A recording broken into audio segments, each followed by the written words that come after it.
we're going to ask you your first roster cuts. Your thoughts about the team done today? Well, it was some tough cuts. Some guys were right there, hung into the end with it, but I think we got right now close to what we want to have in the team. Still negotiating with some practice squad guys, but right now I think we're good. When did the practice roster guys be decided? Most of those will probably be decided later on this afternoon once everything's done. All the guys who actually decide to say yes and want to stick around and come. Some of the cuts, some significant names. Lance Frazier, a 7-year veteran. That's not a guy that gets released. Can you explain that usually? Well, that was one of those things when I talked to Lance, I told him, hey, you have a bright future ahead of you. He's probably toward the tail end of his football career. He probably still has a little bit left, but like all other things, we got to go in a direction where we can get a little bit more out of guys and some guys that could play a couple of more positions than he could. So it was tough, but at the same time, we had to move on. Financial come into play with Lance, too, being a veteran guy? I have nothing to do with salary cap. I just pick the players. You already have somebody in mind who would be taking Lance's place? Well, we have some guys that we're rotating through that spot. Some guys still may be injured as such, but we still, some guys play well. Eddie Russ played well the other night, so he's a guy that'll step up and he'll get more playing time. And there's one or two more guys that we're probably looking on the practice squad in the next couple of days to make sure they can come in and compete. Are those negotiations you're going through now, or have you already met with those guys about that? We met with some, and some are still in the air, with the guys that we have on the roster. Then there's some other guys that we may look to bring in, depending on what they want to say, yes or no. Looks like you got a bit of your wish. You were saying the other day you were hoping to hold on to all 4 quarterbacks, and you get to do that for now at least. Yeah, for the most part, like I said, still, making sure that, we got the 3 and make sure that Levi is good. I'll see toward the end of the day what his exact situation would be with us. But, we did have some good quarterback play, and I'm pleased in that area. Corey, it's tough to cut Lance Frazier when you're talking about the caliber of person that he is. The person and the player are two different things to me. There's a lot of good people in this organization, a lot of good people in football, but I got to find good football players in order for this team to be successful. Dan Goodspeed, is he injured, or what's this? His stock has been released? Dan's one of the guys to where he did have a knee, and we're looking at moving Dan into more of a coaching role. So he'll help out with Coach Chris Sweet, and I think he'll get started on his coaching career. Was that brought up before he was released? How did that sort of come about? Well, Dan's a guy that, I've been knowing Dan for a while, and that's something that he's expressed over the years. And then, we started to see, hey, he was right there. He had something left, but then when the injury happened, I was like, hey, there's no better time. BT and I talked about it, and he accepted it, and I think it's good for the organization and him. There's 3 offensive linemen released. Does that address the numbers? Or that's a lot of guys. Well, especially 2 young guys. Well, yeah. Earlier, you remember we were overloaded, so we were able to release some guys, and we're still, like I said, 1 or 2 of those guys may end up back on the practice roster, so we won't be as thin as it looks right now. Is Chris Patrick the guy going to start at that right? Did he impress you that much? Chris Patrick did some good things, right now, but I'd say, it's not up in the air. He's the incumbent right now, but that's still a position where they still have to earn it each and every game.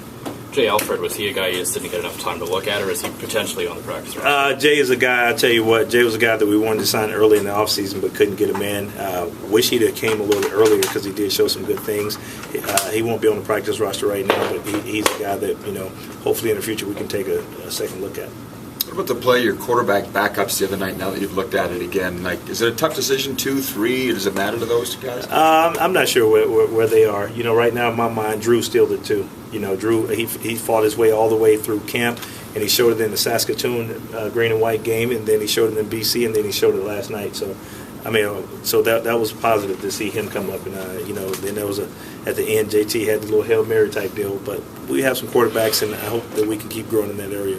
What did Corey Sheets, did he play himself? You kind of hinted he was at the bottom of the depth chart at the beginning of camp, and he trains. Does he play himself to the top spot as a running back? I would say Corey did that. Corey did.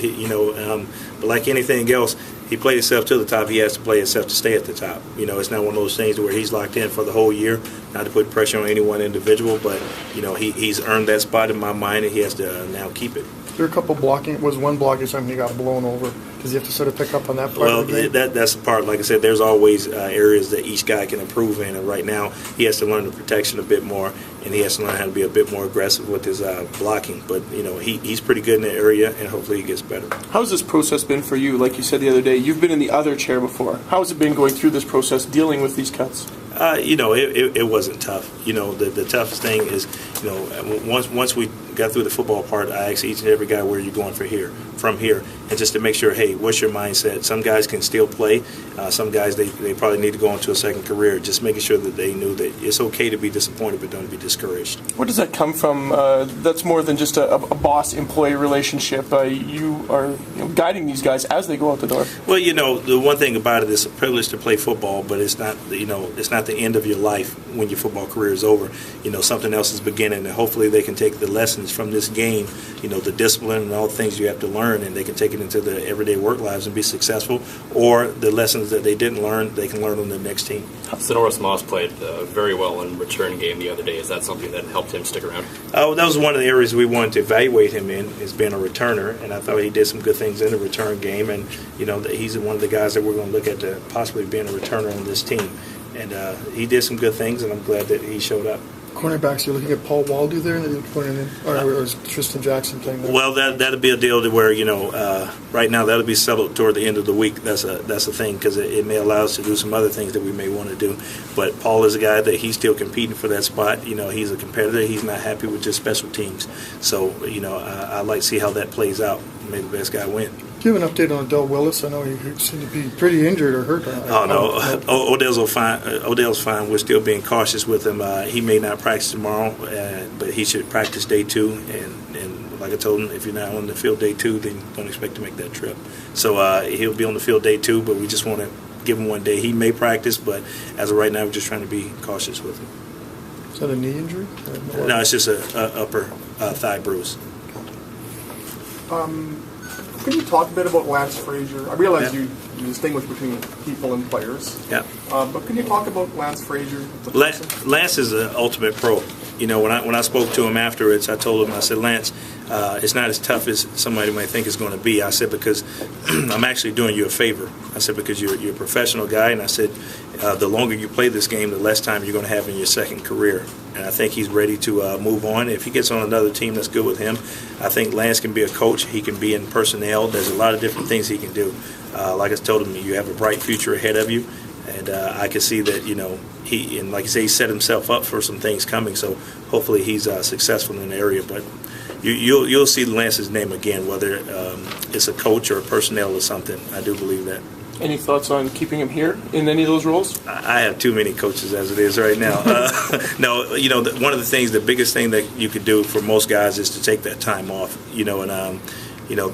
When I say him compared to Dan, is Dan's been ready to coach a long time, and I know Dan's been truly preparing himself, and I have more of a relationship with Dan as a coach than I do with Lance, and sometimes they just have to take a step back, and Dan was okay with not playing anymore. If that came, it hurt, but he's okay, and Lance may still be at the point where he wants to play again, so I want to make sure he's done with that first.